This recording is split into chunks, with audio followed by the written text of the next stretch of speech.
Hello दोस्तों, कैसे हो आप सब। उम्मीद करते हो आप सब ठीक होंगे। तो चलिए आगे सुनते हैं। चैप्टर 5, हेल्प की इनाम। फ़ोन है तुम्हारे पास? हाँ फ़ोन। हाँ फ़ोन, मोबाइल फ़ोन चलाते तो हो ना? वो लड़का इरिटेट होते हुए कहा। क्या क्या कहना चाहते हो तुम? माना कि तुम अमीर हो, लेकिन इसका मतलब ये नहीं कि हम मोबाइल यूज़ नहीं करते। कशिश नाराज़गी से उस लड़के को घूरते हुए कहा। कशिश के जवाब सुनकर वो लड़का अपना सर पीट लिया। अगर यूज़ करते हो तो कहाँ है फ़ोन? मुझे कॉल करना है। अच्छा, इतने अमीर आदमी होकर तुम्हारे पास एक सिंपल फ़ोन नहीं है? तुम्हें अब कॉल करने के लिए मेरे फ़ोन भी चाहिए। बोलते हुए कशिश की आवाज़ एकदम से रुक गई, क्योंकि वो लड़का फिर से उसे घूर रहा था। उसकी आंखों से घबराकर कशिश हड़बड़ाते हुए कहा, वो वहाँ पर है फ़ोन। बोलते हुए कशिश डैशबोर्ड की तरफ इशारा करने लगी। तभी उसे देखा कि उसकी फ़ोन तो वहाँ पर था ही नहीं। ये देख कशिश घबरा गई। उसकी जान हलक में अटक गया। यहीं पर तो थी, मैंने यहीं रखा था। कशिश बोलते हुए गाड़ी के डैशबोर्ड के आसपास ढूंढने लगी।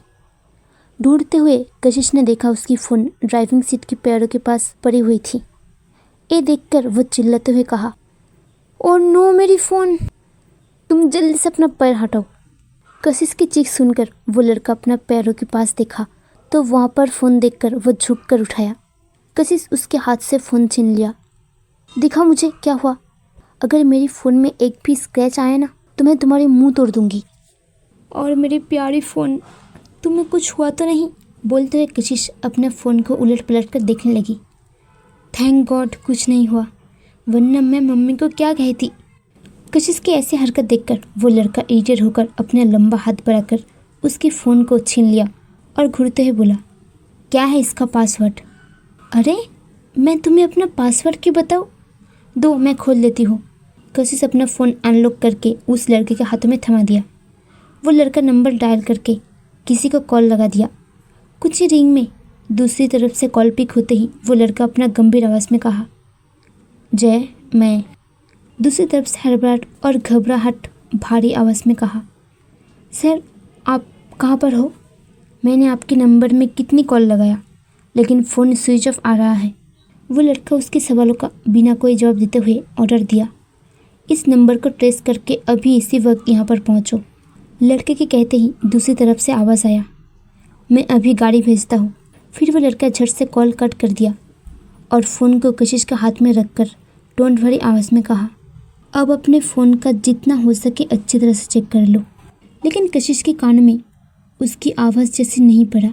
उसके दिमाग में वही वर्ड घूम रही थी, इस नंबर को ट्रेस करो। कशिश धीरे से कहा, तुमने मेरे नंबर को ट्रेस करने क्यों कहा?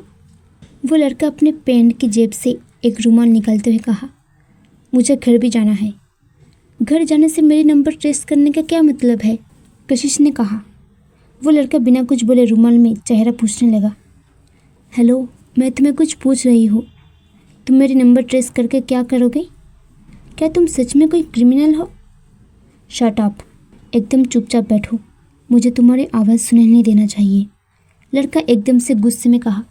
उसे अचानक गुस्सा करता देख कशिश सहम गई। उसकी आंखों में थोड़ा सा आंसू आ गया। वो अपनी मम्मी पापा की एक लौती औलाद है। मिडिल क्लास होने के बाद भी वो लोग उसे बड़े प्यार से अपने पलकों में बैठा कर रखते हैं। कशिश को किसी की डांट सुनने की आदत नहीं थी। उसे बहुत बुरा लगा। एक तो उस अनजान लड़के ने उसकी परमिशन के बिना उसे किस किया, फिर इतनी दूर लेकर चली आई।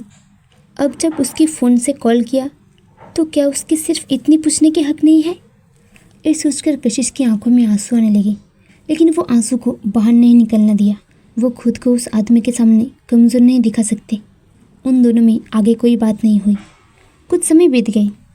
कशिश तन्वी को कॉल लगाना चाहता था, लेकिन वो लड़का फ़ोन छीनकर स्विच ऑफ कर दिया बिना बताए। तभी उन दोनों की आंखों के सामने एक गाड़ी की लाइट पड़ा। वो गाड़ी और पास आया। गाड़ी के रुकते ही गाड़ी से एक लड़का आया। आसमानी कलर की फॉर्मल शर्ट और ब्लैक पैंट पहने हुआ था। वो भी देखने में काफ़ी हैंडसम था। उसे निकलते देख कशिश के पास बैठा वो लड़के के चेहरे में रिलैक्स का भाव उभर आया। कशिश समझ नहीं पाई अब ये कौन है। आज के लिए बस इतना ही। अब ये लड़का कौन है? क्या वो कशिश के साथ कुछ गलत करेगी? सब कुछ जानने के लिए आगे सुनते रहिए।